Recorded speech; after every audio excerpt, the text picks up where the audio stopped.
آج سے تقریباً 22 سال پہلے کی بات ہے۔ میں سمجھتا ہوں 1998 عیسوی کی بات ہوگی، جب میں دارالعلوم ندوۃ العلماء میں طالب علم تھا۔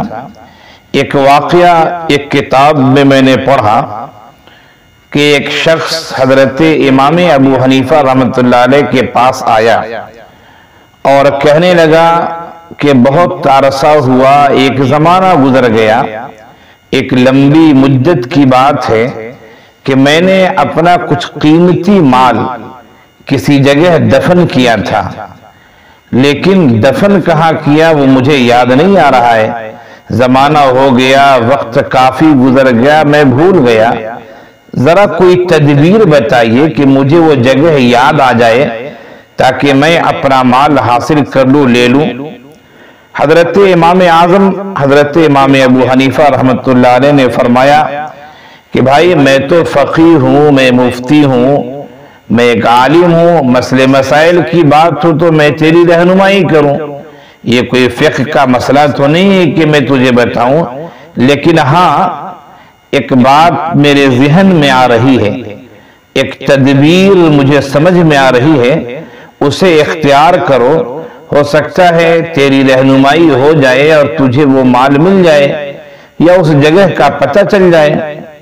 کام یہ کرو کہ آج رات عشاء کی نماز پڑھنے کے بعد آج رات یہ نیت کر لو کہ ہمیں نفل نماز پڑھنی ہے، اور نفل نماز کی نیت باندھ لو اور پوری رات نفل نماز پڑھنے کا ارادہ کرو۔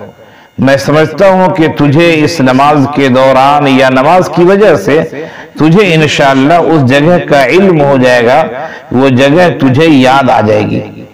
خیر وہ شخص حضرت امام ابو حنیفہ رحمۃ اللہ علیہ کے پاس سے چلا، اپنے گھر گیا، عشاء کی نماز پڑھی، ضروریات سے فارغ ہوا، اور پھر اس نے پوری رات نفل نماز پڑھنے کی نیت سے وہ مصلی پر کھڑا ہوا اور نماز کی نیت باندھ لی۔ ابھی تقریباً رات کا 1/4 حصہ ہی گزرا ہوگا کہ نماز کے دوران ہی اسے وہ جگہ یاد آ گئی کہ ہاں میں نے فلاں جگہ اپنا قیمتی مال رکھا تھا۔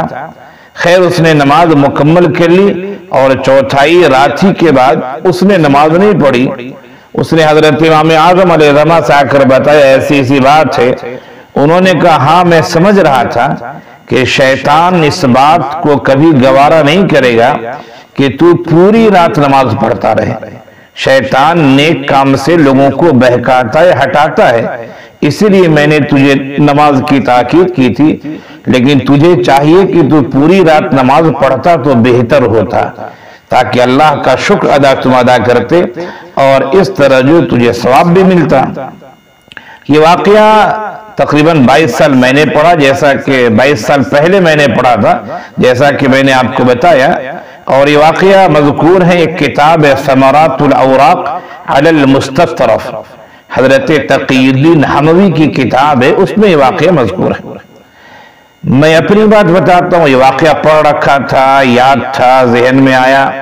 ایک دفعہ میں نے خود اپنی کچھ علمی چیزیں، کچھ مضامین وغیرہ، کچھ خاص کاغذات تھے جو میں نے لکھے تھے، میں نے وہ چیز کہاں رکھ دی مجھے یاد نہیں آ رہا۔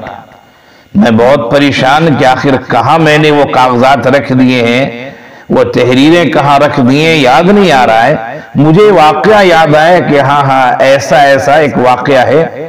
میں نے بھی مغرب کی نماز پڑھی، اور مغرب کی نماز پڑھنے کے بعد پورے خشوع و خضوع کے ساتھ، توجہ اللہ، پورے تضرع اور خشیت کے ساتھ اللہ کی فضل و کرم سے نماز پڑھنے کی توفیق ملی۔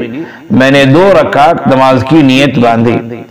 ابھی میں نے ایک ہی رکعت نماز پڑھی تھی، دوسری رکعت میں تھا کہ مجھے فوراً وہ چیز یاد آ گئی کہ ہاں فلاں جگہ میں نے اپنی وہ تحریر فلاں باکس میں، فلاں ڈیچی میں، فلاں جگہ میں نے وہ تحریر رکھی ہے۔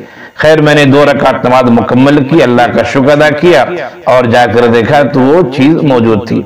تو کبھی ایسا ہوتا ہے کہ اللہ کی طرف توجہ کی جائے اور خشیت کے ساتھ، تواضع کے ساتھ، انکساری کے ساتھ، تو اللہ تعالیٰ اس کی رہنمائی فرماتے ہیں، اور شیطان ڈسٹرب کرتا ہے۔ شیطان یہ چاہتا ہے اس کی عبادت اچھی نہ ہو، اس کی عبادت اللہ کے نزدیک زیادہ مقبول نہ ہو تو وہ خلل ڈالتا ہے، خلل ڈالنے کے دوران وہ چیزیں یاد بھی کرا دیتا ہے وہ، تاکہ یہ نماز مکمل کر کے نماز ختم کر دے وہ، اور پھر آئندہ نماز نہ پڑھے وہ، خشوع و خضوع باقی نہ رہے۔ یہ ایک تجرباتی چیز ہے، میں نے تجربہ کیا ہے۔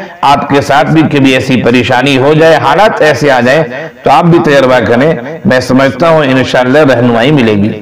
اللہ تعالی ہم سب کو شریعت پر چلنے والا بنائے، شریعت پر عمل کرنے والا بنائے۔ السلام علیکم ورحمۃ اللہ وبرکاتہ۔